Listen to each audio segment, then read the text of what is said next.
I ended up hanging out with Misty and Hiromi for a couple of hours. The three of us just all hanging out. Misty sometimes looked a little embarrassed about hanging out with a couple of girls much younger than her, but in the end Hiromi and I were cool, and Misty relaxed and enjoyed sending out her big sister energy. Hiromi definitely liked it. I guess being an only child meant you didn't normally get to experience some things. Afterwards I dropped Hiromi off at home. She still had school tomorrow, and I headed to my Netrunner cave. Pulling a fresh batch of hacks off my server when I got there, I spent a little bit installing all of my normal hacks so I was back in action. Yet even with all the hacks installed I still had a lot more space in my new deck. I made a mental note that I should buy some new hacks and fill it out. In fact I should do that right now. I jumped onto my netchair and started hooking myself up, before wincing at the smell. I had sweat like a pig while overheating. Grabbing a scrubby brush I found under the sink and a bucket I got to work, cleaning out the pads and making the chair not smell like a locker room. When I was done, bucket emptied, I looked over the chair. It would take a bit to dry, which sort of stymied my plan. I sighed, and grabbed a roller chair, then another, and with a bit of work was able to plug myself in while laying across the roller chairs and leaving the pads on the Netrunner chair to dry. Then I closed my eyes and opened them in the net. I sighed in relief at returning here. Walking over to the window I looked out over the digital cityscape for a while. The streaming lights of digital information flowing through this world was as always an interesting sight. So, here I was, back in the net again, with an upgraded cyberdeck, hacks installed, but was I better than I was? Sure, my cyberdeck was better, I would be able to send out far more hacks before overheating, but I had basically been killed if not for my fast healing. Again. I'll admit I hadn't really worked overly hard to improve my net running recently. I enjoyed casually playing around, making eddies, doing some grinds from time to time. But I was kind of sick of nearly getting killed. I looked at my stats. Level 17. Body 816 due to cyberization, maximum value has increased by 8. Athletics 7. Street Brawler 8. Annihilation 5. Reflex 814 due to cyberization, maximum value has increased by 6. Blade 7. Handgun 7. Assault 8. Driving 7. Intelligence 11, 14, due to cyberization, maximum value has increased by 4. Breach Protocol 10. Quick Hacks 9. Programming 11. Cool 9. Ninjutsu 9. Cold Blood 8. Rockaboy 9. Technical Ability 7, 11. Due to cyberization, maximum value has increased by 4. Crafting 6. Engineering 6. 0 stat point. 6 skill point. Perks. Ambidextrous Blades 2. Quick Draw Handguns 2. Gun Nut Assault 2. Parkour Athletics 2. Grappling Street Brawler 2. Drive-by Driving 2. Cat-like Athletics 5. Cool Nerves Cold Blood 2. Danger Sense Ninjutsu 2. Wall Breaking Breach Protocol 2. Cybersecurity Quick Hack 2. Recoil Reduction Annihilation 2. Cyber Ninja Ninjutsu 5. Fearless Chill Cold Blood 5. Improvised Weapon Street Brawler 5. Parry Blades 5. Robotics Wizard Crafting 2. Drifting Driving 5. Rapid Reload Handguns 5. Design Wizard Engineering 2. Rifle Ace Assault 5. Ghost Touch Breach 5. Perfect Musical Memory Rockaboy 2. Debug Programming 2. Siren Song Rockaboy 5. Hacking Wizard Quick Hacks 5. Inspired Programmer Programming 5. AI Whisperer Programming 10. Slam Fire Annihilation 5. Enduring Builds Crafting 5. Robotics Engineering 5. Unselected Breach 10. Cyberware. Arasaka Corporation Cybertech Shadow MK.4 Adaptation Shadow MK.400. Kiroshi MK1 Adaptation Kiroshi MK1 half. Militech Condor Adaptation Militech Condor 6/6. Arasaka Smart Link System. Adaptation Smart Link 00. Arasaka X-Disc Adaptation X-Disc 00. Militech Armalite Ballistic Guard Adaptation Ballistic Guard half. Serrano Air Groove Angles Adaptation Serrano Air 11. More titanium bones, shoulders, back, and ribs. Plus legs, pelvis, and ribs. Adaptation Titanium Bones 02. Biotechnica Muscle and Bone Lace Adaptation Muscle and Bone Lace 00. Arasaka Order Neural Link MK3 Adaptation Order MK 3.5. Dinala Sandivistan MK.2 Adaptation Dinala Sandivistan 04. I needed another 9 adaptation to cover my chrome. I had no idea if it was going over 10 open adaptation had caused the issue, or if it was just my own issues coming to light.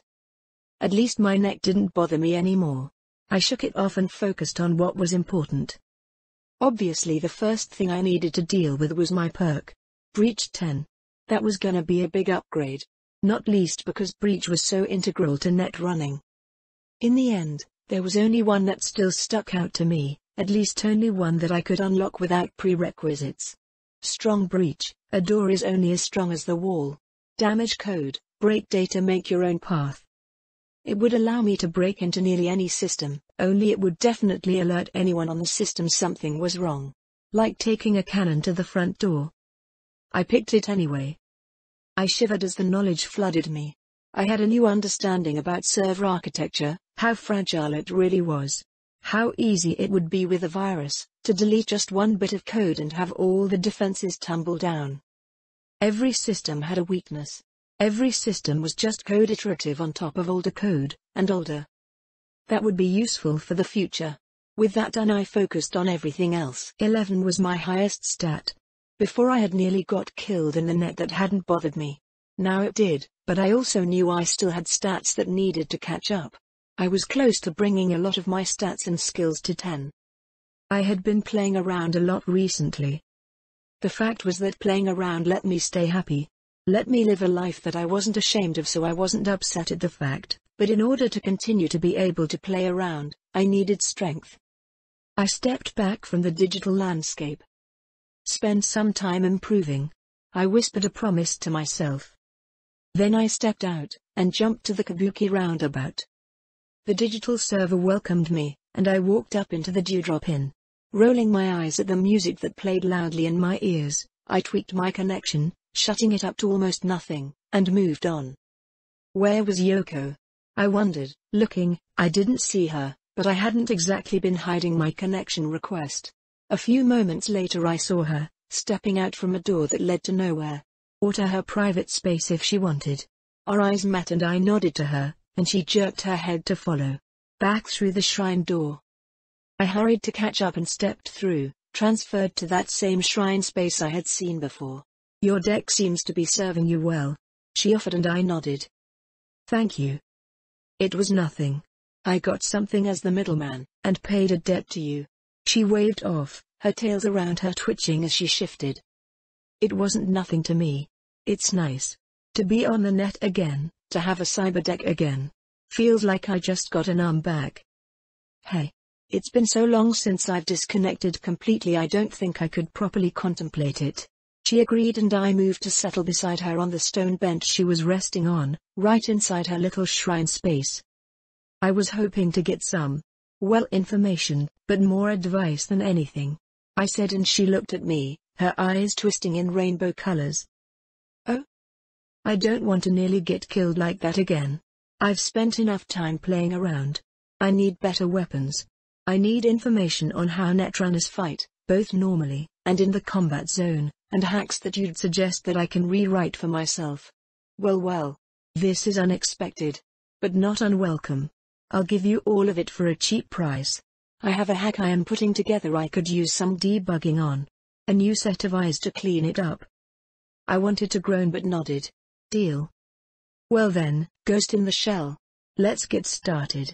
Let's talk about your own performance, she said, and with a wave of her hand the space between the Torii gates shifted into a screen. And I was there. Just my digital avatar, but it was the battle with Sasha I settled in despite not getting tired by standing, to watch. But as it went on, it wasn't fun. It was really not fun. I watched it all the way through from the outsider's perspective.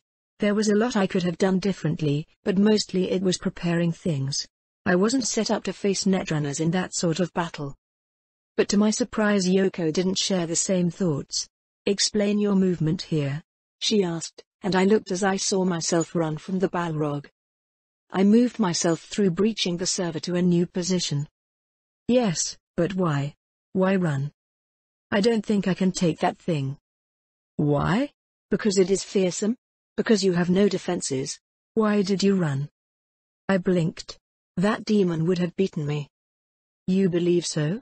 She asked, and I was almost wondering if I was wrong, but no. I was sure.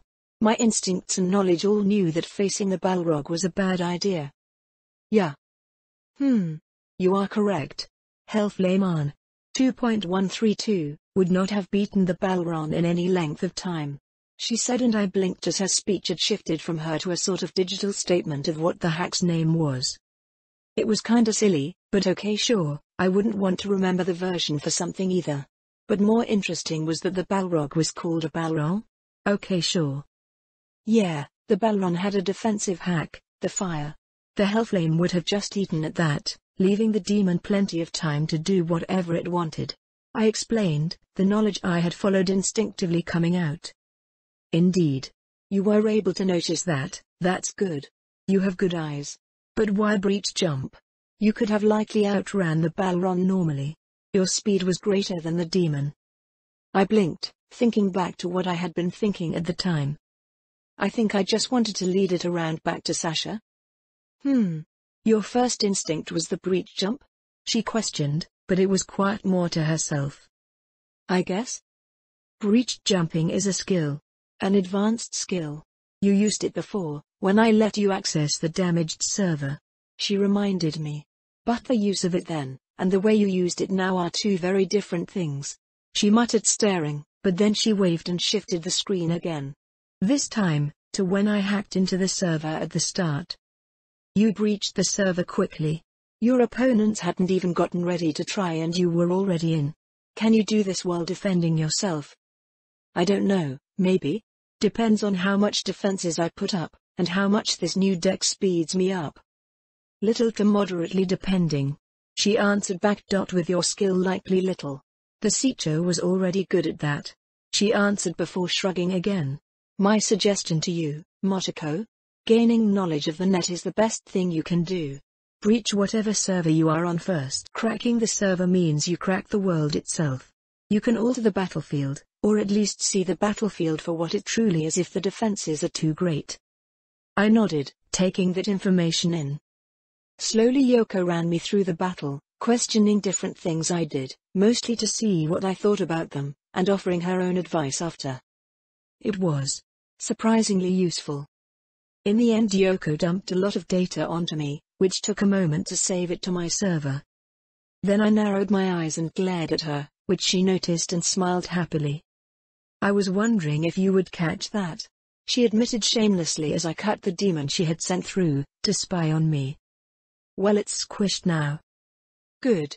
If you only ever listen to one thing from me, then listen to this ghost in the shell. Never trust any data you are given by anyone, even someone you trust.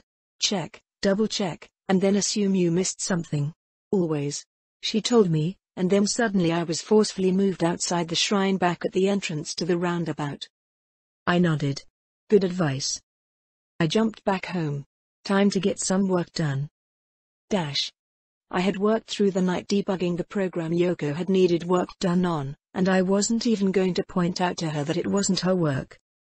Whoever originally programmed it and then handed it to Yoko for a checkover was in for a treat, because I had done a great job fixing all the problems it had. The program was a virus meant to shut down power supply to an entire building for about 5 minutes, including the backup power. I wished them luck at whatever gig they were planning. It wasn't my business. That took up a while, but now that it was the next day I was working on the programs that Yoko had given me. She had sent me a few low-level SCOP hacks. Stuff new runners would use, and I was going through one of them, an offensive hack that was designed to force a logout onto whoever it infested. Basically against demons, it would delete them, as it caused their connection to whatever server they were on to be cancelled, kicking them off, which would lead to them just being deleted as data. Netrunners would be harder to deal with, but it was basically the most basics of Netrunner battle hacks. Hack the runner, boot them from the server. Of course, against a runner it would be a fight to see who was the most skilled to get it to work, as any Netrunner beyond a complete beginner would be able to try and cancel the forced boot. I had already considered ways to mitigate it outright. A good breach jump would put me in a different section of the server, and so break the server's ability to try and force me out. Once again, breach showed itself as an incredibly powerful skill while on the net. Anyway, I was working on making it faster, more compact, and more likely to work when I decided it was probably a good idea to get some food and get away from the net. Standing up and stretching, I took a second to look at my Tashikoma. Its block pyramid was finished, and it had moved on to exploring different things in my room, picking things up and examining them. Its system was full of queries about what each object was. I might actually need to connect it to an encyclopedia soon. Or maybe start adding the system to develop a personality? The idea of a Tashikoma talking to me asking questions was pretty fucking cute. I headed out, throwing on my jacket and taking the elevator down to the garage. My neck was feeling better, but I still felt more tense than I liked. The need for more adaptation points was on my mind as I slipped onto my bike and roared out of the garage. I was thinking back to the Netrunner combat zone, but I felt awkward about it. Maybe if Sasha hadn't been so Sasha, I would have asked her to show me it. But that was rather burned at the moment. I don't really feel like talking to her. I thought about a few other contacts I had, but none were someone I would really trust like that. I sighed as I pulled up outside the Sakura market and found a spot to park before heading in for a meal.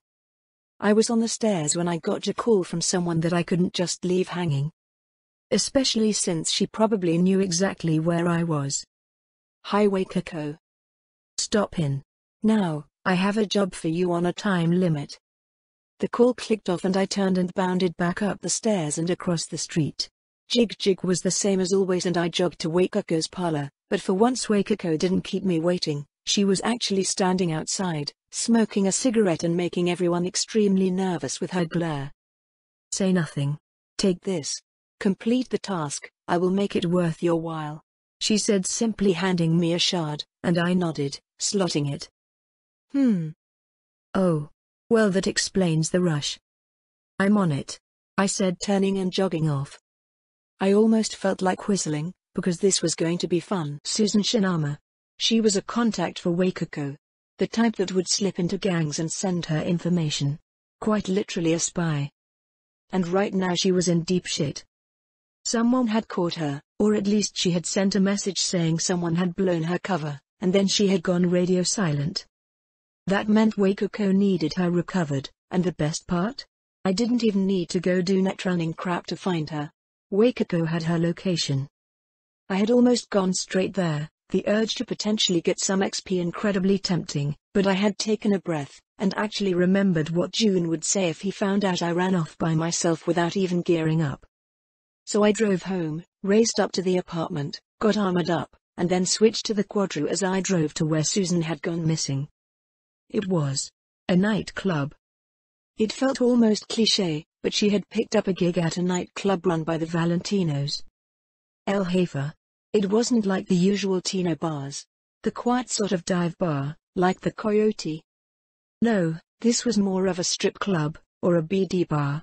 The entrance was a set of stairs set into the ground floor of a building that was crowded by other businesses, a strip mall.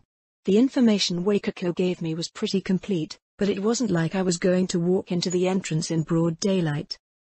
I pulled up to a parking space, and was doubly glad that my quadra had armored everything, so I was able to see out, but no one could see in. With Wakako's information I was already in the perfect spot. Right across from me, just over a bunch of plants and junk in the middle of the strip mall's main path, was the entrance. Disappearing down into the darkness, but the reason I had parked here? My eyes locked onto a camera just above the entrance, and after a careful moment to breach as quietly as I could, I was in. The camera didn't pan. Just locked in place above the entrance to the club, but of course it shared the system with all the other cameras in the network. I made to swap over, but mentally stilled. The server I was in? I wasn't alone. Very slowly I did everything I could to diminish my presence on the network. The quality of the camera image dropped in quality, sending me far less data so I wouldn't show as large as a blip. Then I switched to the next camera, and waited. I couldn't swap rapidly through the network without creating additional drain. So I was staring at the next camera, the bottom of the stairs, An entranceway into the club. A few people walking in, stopping to pay, and then going in. I waited for a while, just letting the load of the camera be normalized before finally switching. Next camera was in the club proper. There wasn't the massive dance floor I would see in most TC clubs. Instead it was smaller booths, some set up like BD booths, with a fully closing door. It reminded me of the Heavy Hearts. Private rooms to spend private time in. The club was a strange shape. A sort of curved hallway that led in a big circle. In the middle there was an elevator, which was interesting. I wonder where that led. But as I swapped cameras I noticed another room that was sort of like the VIP section. Ah, I found someone on my info sheet. Julio Hernandez. The man that was in charge of the club. If nothing else, he would know where Susan is. But then I stilled as I switched to the next camera and I found my current difficulty. There was a security room that had a netrunner jacked in. I watched him for a few minutes. I couldn't poke any further into his current actions without alerting him, but at least I knew where he was. First floor, through a security door. Now how was I going to get to him? This club had two entrances. The main club entrance with the stairs, and the elevator, which I wasn't sure where it connected to. I tapped a finger on my knee as I pulled out of the camera system as quietly as I had entered it. How did I want to handle this? Susan was inside somewhere, and I couldn't find her without getting rid of that netrunner somehow. I was staring at the entrance to the club when I saw it. One of the workers there walked up the stairs, pink heels clicking. Pink plastic miniskirt, her top nearly see-through. She looked exhausted as she headed out and towards the parking lot. Well, that's certainly an option, I muttered, considering it. On one hand infiltration. On the other stripper clothes. Ah, who was I kidding? Doing a stealth infiltration was always hilarious. I hurriedly pulled my gear off. Time to stealth run this bitch. Dash. Stupid lady stilts. I mumbled as I walked back onto the strip mall. Melody would wake up eventually with a bit of a shock, being almost naked and all, but I had stuffed her into her own car, and left her with a grand in Eddie's as an apology. Wearing this stripper outfit was a bit awkward. The worst part was Melody had a much bigger chest than I did, so I had to stuff the damn top. It was super embarrassing, especially since my muscles made the rest of the outfit stretch. I really felt like I was going to tear my way out of it. This was a stupid plan, I decided as I reached the steps down. I took a second, adjusted my stance, to add a sexy sway, shifting into sexy Motoko voice so I wouldn't get called out stupidly, and sauntered down anyways. The stealth demon I had uploaded on breaching the camera system should help keep the netrunner from noticing me until it was too late. The steps led into the entrance lobby, and I walked right through it. The worker only looked up to notice me as I was already through the door on the way into the long halls that made up the club. I took a left and continued on my way. There weren't a lot of guards around or anything, this was a club after all. I walked past guests sending a flirty smile as I was called out to, by a guy way too drunk for me to want to deal with. Sorry darling. I called back, walking right past him then around the corner. Security door spotted. Realizing I was going to have to figure out a way through, I walked past before smiling and stepping into one of the side rooms. This one was empty, and I stepped inside using the lack of line of sight to turn around and start slowly hacking through the security door across the hall. I was slowly hacking my way when someone walked into the room I was in. Ah, someone already got this room. Wait, I don't know you, she asked, looking me up and down. I'm new, covering for Melody, I said with a warm drawl thanks to my sexy Motoko voice on full blast.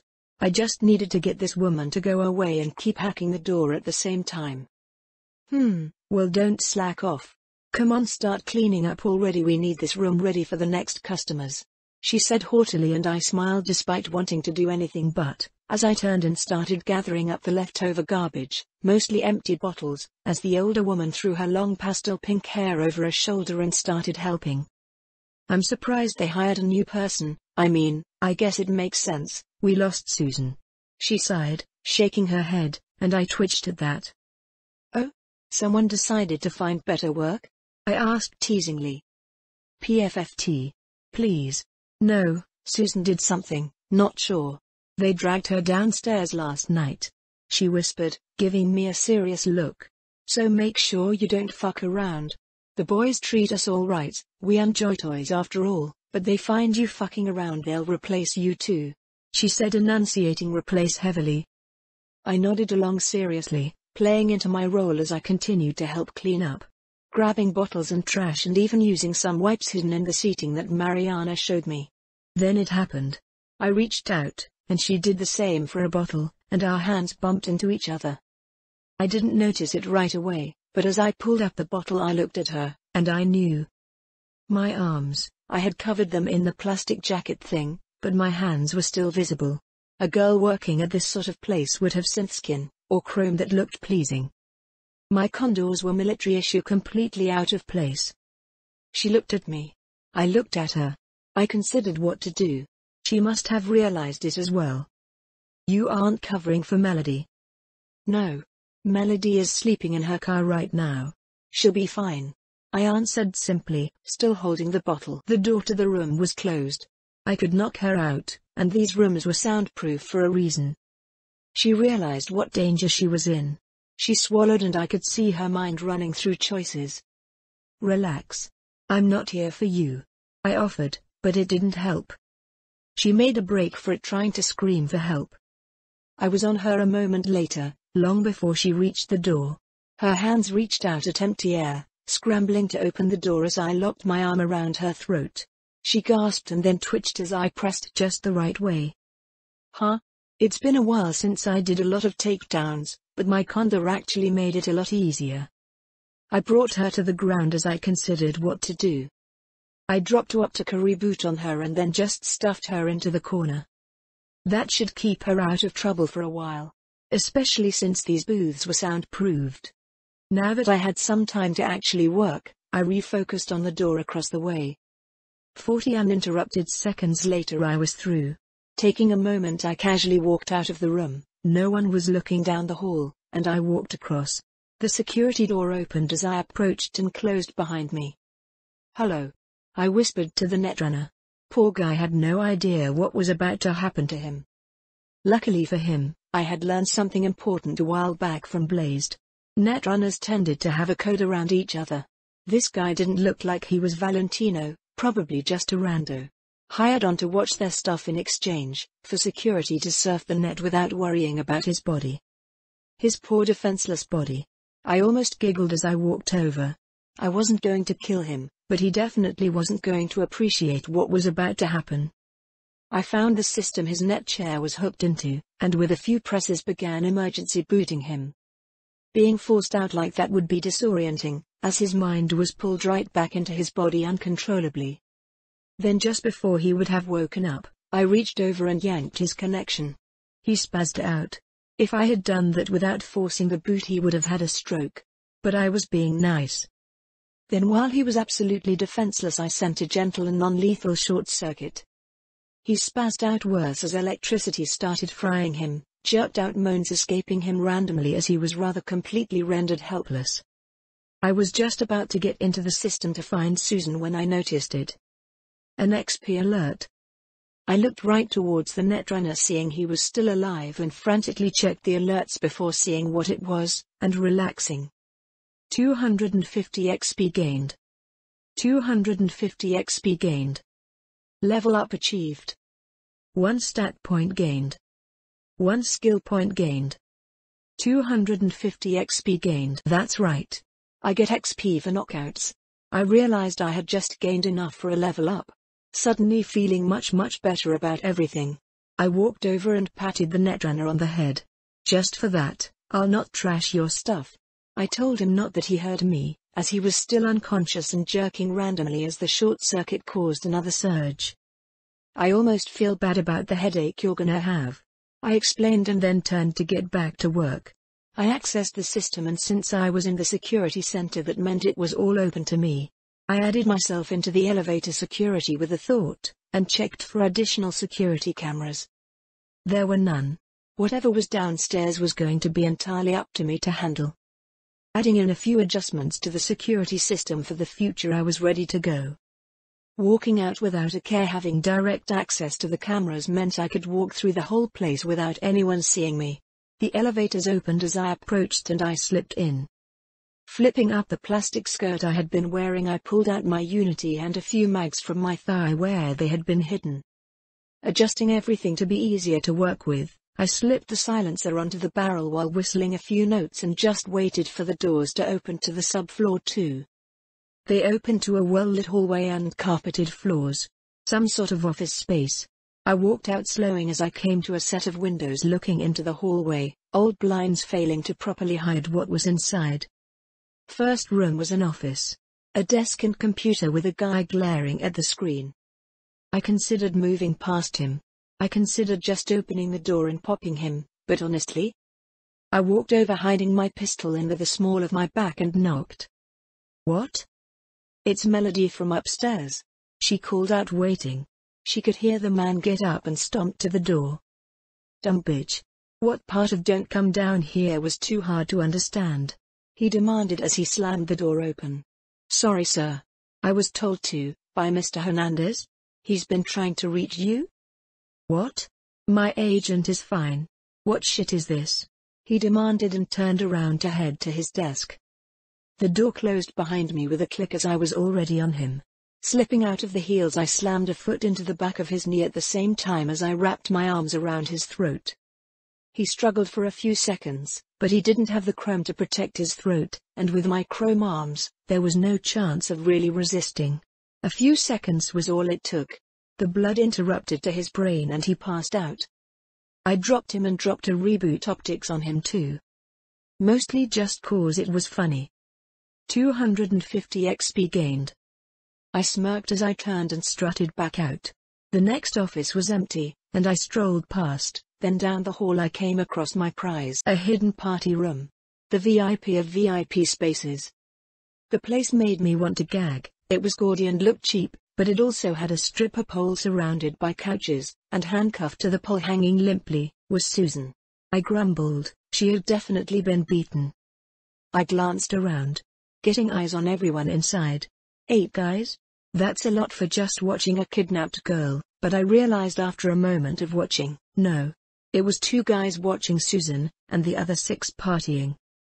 But any threat these people might have been was already gone. I had eyes on them. Weapon glitch was activated, disabling weapons in the room as I sauntered over to the door. Stopping just before entering. How did I want to handle this? I considered guns blazing. Extra XP would be nice, but this wasn't an assassination. I sighed and nodded, entering the door, and striding in. I was noticed as the door opened, but I walked in casually straight towards the 2 hanging around Susan, like a working girl just coming in with a message. I leaned in behind one of them like I was going to whisper in his ear. The man even tilted his head to hear what I was going to say, and instead got a pistol against his throat. Evening, gentlemen. You have something of mine. I whispered to him, and I could see the way his eyes flicked from me to Susan. You are crazy. You can't just wander in here like this, he said, voice level, but incredibly tense. I could see his body realizing what was happening, going for his gun. That of course caused the other guys that were just here having fun to go for their weapons, but I had confirmed all of their weapons were glitched out already. You boys are all very lucky, I explained, keeping the gun right into the man's trachea. I'm not here to kill you all, I offered out with a smile and a sultry tone. What do you want? The man I had at gunpoint asked after a moment. I could see the boys start moving surrounding me. Susan, here is a package, I'm here to collect. She comes with me, we both part happy and with all of our blood on the inside. Sounds good? I offered cheerfully, almost hoping they refused. Fuck no. You aren't going anywhere. One of the boys called out confidently. Look around, bitch. Yeah, I know. That's why I walked in here without any fear. You're missing at least a dozen guys to make it a more fair fight, I offered haughtily, practically daring these gonk gangsters to come at me. Wait. No, that was exactly what I was doing. I should have walked in, dropped a short circuit on them and moved on. Why was I talking to them? Because a part of me wanted to punch someone. I rolled the thought around in my head for a second and sighed. Damn it, get the bitch. Too late to fix my situation. The boys' guns clicked empty, but the fact they were about to fire caused the two actual men in the room to flinch. The one in my arms wasn't going anywhere, but the other moved to leap out of the way when nothing happened, catching him by surprise. Well then. I squeezed his neck, feeling him slump practically instantly, and then I rose up. Mine was the only gun in the room that still worked. Surrender, I offered, and that only made the boy who had been calling the shots angry. He threw his gun at me, which I jerked to the side to avoid, and he pulled out a knife. I really wished I was still wearing my gear now. It was the only thing I could think of as I moved in to counter the attack. I slipped my gun in between my tits so I could use both arms. His knife swept horizontally out, but I blocked his wrist with my forearm, avoiding the blade as I reached out. He was pretty strong. A big guy. Worked out, or had some BioWare to buff him up. But he was an amateur, and his wrist bent nice and easily backwards as I pressured him. His knife fell out of his hand with a cry of pain, and I snatched it out of the air before it hit the ground. Flipping around, I used his arm to slam him into the couch and brought the knife down with brutal force. Right through the collar of his jacket and into the couch. Now boys, as much as I enjoy a good dance, you aren't nearly ready to be my dance partner, I offered, slapping the boy on his ass as I turned towards the others. Most had hesitated when their chums started swiping a knife round.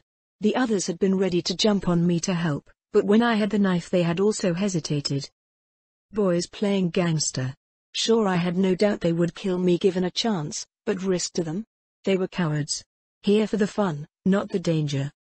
They milled around me, not sure what to do without their leader. So I made the decision for them, pulling the gun out and leveling it right at the back of the dumbass's head. Unless you want to let this dance continue to play out? I asked, and the room stilled. This guy? I wasn't sure who he was. Not important to me, but the other guys around his age had all been following his lead. He was definitely the leader of this little group. Other than the other guard. The one watching Susan. He was on his feet, still clutching his pistol, but he was watching me with a controlled glare. All right. One of the boys said, arms raising up. Chill, chum. No need to get worked up, yeah? Carlos? Tell her to take the girl and get out of here. He called out, but Carlos wasn't listening. Practically snapping as he was trying to get the knife out of the couch with little success. He had almost no leverage from his bent-over angle. Carlos? I called and pushed the barrel against the back of his head. Your chum asked you a question. Fuck off. Take the bitch. Excellent. See how easy that was? I offered cheerfully as I stepped away, gun still at the ready, and moved over towards Susan. Where are the keys for the cuffs? I asked, and the guard took a moment to pull them from a pocket and chuck them at me. Catching them easily with one hand as the other pointed my gun, I threw him a wink and took a few seconds to pop Susan loose. She fell and I caught her. The girl was still unconscious, face beaten in. I wasn't surprised she wasn't awake. I hefted her up over my shoulder with a bit of work and looked around the room. Everyone was still standing looking pissed, but not sure what to do.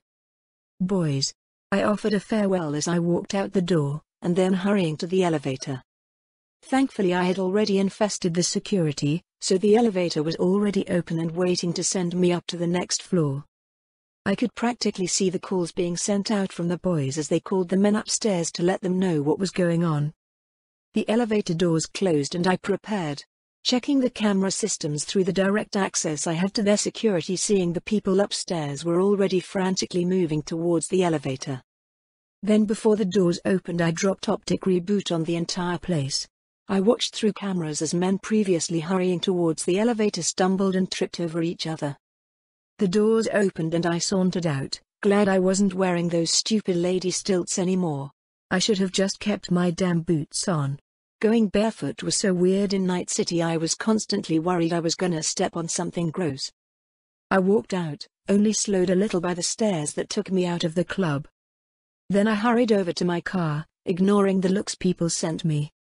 Packing Susan into the passenger seat, I was off not long after. Wakako. Package retrieved. I spoke as soon as Wakako picked up.